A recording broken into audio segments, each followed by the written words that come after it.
I am constantly amazed at just how wide an audience this Beat Diabetes channel reaches. Today I want to share a testimony of a lady from Guyana named Colleen Baptiste. This lady, who was struggling with severe diabetes, suddenly remembered the words of one of her high school teachers, which spelled the beginning of the end of diabetes in her life.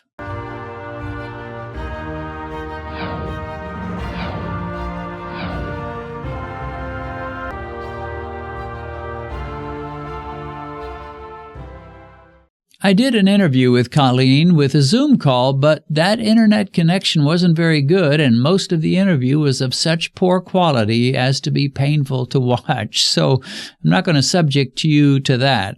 We are going to do the next best thing. Colleen shared her story through an email, and she sent me a few pictures of herself, and for the most part I'll be sharing her story for her. Colleen is a very active member of our Beat Diabetes community, and you can often see her comments underneath the different videos that I post. Colleen writes, "You can say my relationship with diabetes began in the womb. My mother was diagnosed with gestational diabetes when she was pregnant with me, then full-blown diabetes when I was born. Therefore, I always knew there was a high probability that I could be diagnosed with diabetes at some point. My mother died at the age of 53, and her brother died 2 years later, both as a result of complications from diabetes. A bruise on her toe would send her to the hospital for weeks. She would be discharged, then he, her uncle, would be admitted, and that went on for years." So we're not only talking about the shortening of her life, but also talking about a poor quality of life for many years before Colleen's mother died. Now, if all diabetes did was knock 3 or 4 years off your life, I might just say, I can live with that. I'll just eat whatever I want, and then I'll end up dying at 83 instead of 86 or 87. But diabetes is far more diabolical than that. First, it can shorten your life by decades rather than just a few years. And second, for 10 or 20 years before you die, you may have all kinds of miseries, including frequent trips to the hospital, infections that take forever to heal, amputations, frozen shoulders, and all kinds of other issues.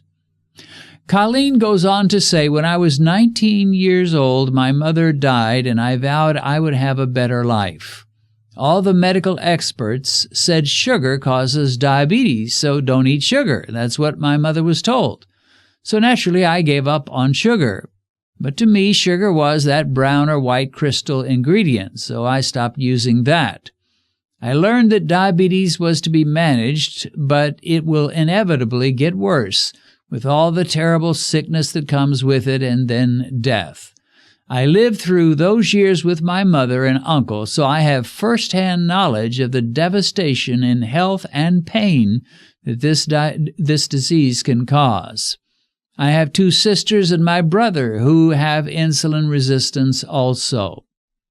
Well, some people pay little attention to the diabetes that runs in their family, and sad to say, I was one of them. Even though my own mother had significant diabetes and she lost both her legs from it, I never expected it would come on me until it became apparent that it was attempting to invade my body and my life.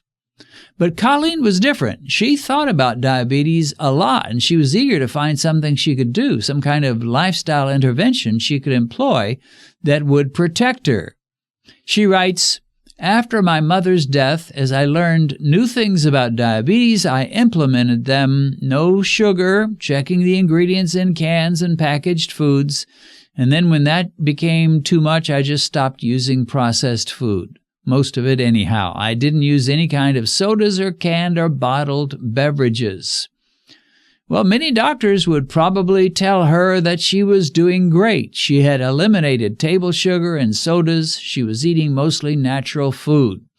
And this was certainly a step in the right direction, but it was not enough to stave off severe diabetes. Colleen writes, "I checked my fasting glucose once per month at the pharmacy, and I was told it's good. My numbers were in the 90s to below 120.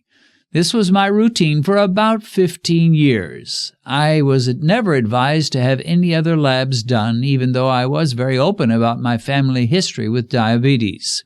Anytime I had labs done, it was fasting glucose and then repeat testing 2 hours later. And of course, all was well. Colleen was not only avoiding sugar and soda, she had non-diabetic fasting glucose levels. Again, most people would suppose all was perfect. But all was not well, and diabetes was like a monster waiting to pounce. She writes, "During these years, I used a few herbal medicines, but not consistently. And my diet was a standard Guyanese diet minus the sugar, of course. And I thought all was well. Fasting glucose was good.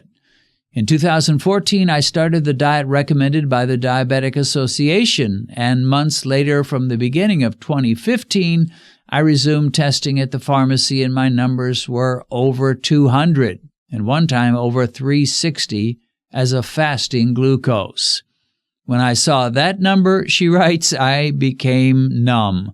I didn't know what to do. I was so worried and confused. I was following the accepted recommendations, and this was getting worse." Well, it is pretty depressing when you feel for sure you're being a good boy or a good girl and following all the rules that you know to follow, and still your glucose levels are going way out of control. And I think this is why Sarah Hallberg titled her famous TED Talk, "Reversing Type 2 Diabetes Starts with Ignoring the Guidelines." But Colleen was not ignoring the guidelines at this point. She was doing her best to follow the guidelines. She writes, "In September 2015, I was diagnosed with diabetes. I was hungry for every scrap of information. I listened to doctors on the television. I attended workshops and training sessions. Every information that came my way, I implemented. No sugar, no processed food, eat whole wheat and whole grains, brown rice, oats, and of course, eat your fruits because fruits are good. Eat 3 meals and 3 snacks every day." She says, "Lord have mercy, LOL. We have very precise and sophisticated ways of committing suicide." Yes, we do, Colleen. She says, "In 2017, in September, I did my first glucose tolerance test. My fasting was 128. In 2 hours, it was 339. I resumed using herbal remedies, and I had good fasting. I decided to cut back on the rice and flour. I ate them just once per week. But the other days I ate sweet potatoes, plantains, and peas, chickpeas, black-eyed peas, etc., and vegetables. Fasting went below 100, but I never tested after meals. No one said I needed to. Medication was never recommended, and no other tests were recommended either." Colleen was moving slowly in the right direction, but she still had not figured out what she needed to do to beat diabetes. And then a thought popped into her mind. Colleen remembered something a high school teacher had said in a lesson about food digestion. To give you a little taste of the original interview, I'm going to play this one clip, and then I'll come back and share some thoughts about it. Came home and I started thinking about what this sugar. I'm not eating sugar, so easy. And then I remembered something. I remembered when I was in high school, we had a lesson on the digestion of food. And the teacher said, carbohydrate is converted to sugar in the stomach. And I sprang out of bed and I said, my God, that's it. That's it. That one simple thought turned out to be life-changing and diabetes conquering. Colleen remembered a high school teacher saying that carbohydrates are converted into sugar in your stomach. She calls that simple thought and that random memory a eureka moment. This was what she'd been missing. Even though she was not eating candy or cake or ice cream and she was not pouring table sugar on her cereal, she was not doing enough. She had not realized that starches and carbohydrates convert into sugar in your stomach lightning fast. And to beat diabetes, you have to not only eliminate sugar, but eliminate starches and cut those carbohydrates, total carbohydrates, in your diet ruthlessly. But there was one thing that troubled Colleen. No doctor had ever told her or suggested that she reduce her total carbohydrates or told her about how they turn into sugar. They just told her, watch your sugar. She thought to herself, well, if this is true, the doctors should know this. Why don't they say it? How could it be that her high school teacher knew more than the doctors? Well, she began to research diabetes on YouTube, and she ran across Dr. Richard Bernstein, who stresses eating around 30 grams of carbs per day. It was a total shock to her. She also found Dr. Jason Fung and a man and his wife who had a channel called Beat Diabetes. The one thing that totally captivated her about that channel was all the glucose tests that we did, showing, for example, that bananas raise glucose higher than candy bars, or that there was very little difference between the glucose spike caused by sugary breakfast cereal and that provoked by oatmeal. Being a Christian, she prayed about this, and then she decided to do some testing of her own. She tried eating some of the natural foods like oatmeal and then doing post-meal tests. And as she put it, my glucose went through the roof. She tested herself so often she went through a pack of 50 test strips in a single week. But the knowledge she gained from those tests was enough to convince her that the low-carb method of beating diabetes, proclaimed by Dr. Bernstein, Dr. Fung, and me, was valid. Colleen writes in capital letters, I had finally found what I was searching for over 20 years. God is mighty. Yes, Colleen, he surely is. She writes, I began eating low-carb with intermittent fasting. I began with 16:8 and then went to 18:6, which means she consumed her daily food in a 6-hour eating window. She writes, I had to discover my own low-carb foods through rigorous testing. I'm not fortunate to have a CGM, so it's finger prick every time. In the beginning, my fingers were very scarred from testing my glucose, but I consider that a small price to pay. Mike has become my best friend. Living in Guyana, Colleen has learned to make a low-carb diet work based on her own culture. She writes, some of the foods that you talk about are either very expensive or not available, so I use what is available, a kind of string beans called bora, lots of leafy veggies, eggs, meat, and very young plantains. I also have flax seeds and coconut flour. I find many new and exciting recipes on YouTube, which I adjust to suit me. Well, I just love this lady's attitude. Even though she may not be able to do it the way we Americans do, the low-carb diet, she's determined to find a way to make it work. And where there's a will, there's a way. Colleen writes, after eating low-carb, high-fat, and intermittent fasting for 1 year, I had my first HbA1c test in late 2019.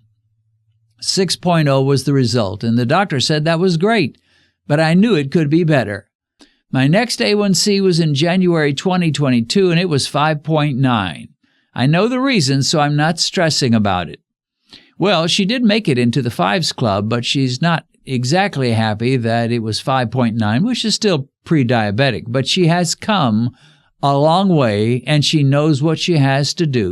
Well, one of the major takeaways from Colleen's story goes back to that time when she was struggling with diabetes, watching things get worse and worse, despite the fact she was trying so hard to follow all the rules as she knew them. And then she remembered the words of her high school teacher, when you eat carbohydrates, they turn into sugar in your stomach. That simple statement could set millions of diabetics free if they would only hear it, believe it, and follow the natural conclusion.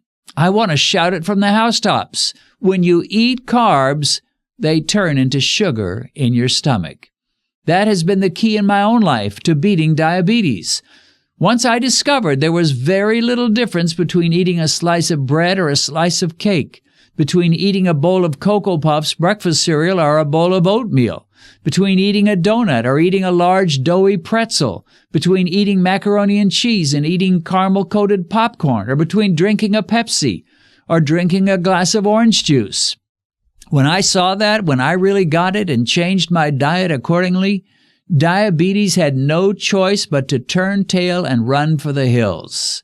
And I'm convinced it will be that way in your life as well. Give it all up. The bread and the cake, the breakfast cereal and the oatmeal, the sodas and the fruit juice, the donuts and the pretzels. And you'll be amazed at how fast and how steadily those glucose levels drop right down and behave themselves. Well, you know what to do. If you found this video helpful, give it a thumbs up so YouTube will recognize its value and promote it to other diabetics that are desperately needing help. And consider subscribing to this Beat Diabetes channel and click on the bell icon so you'll be notified every time we post a new video. God bless, and see you again soon.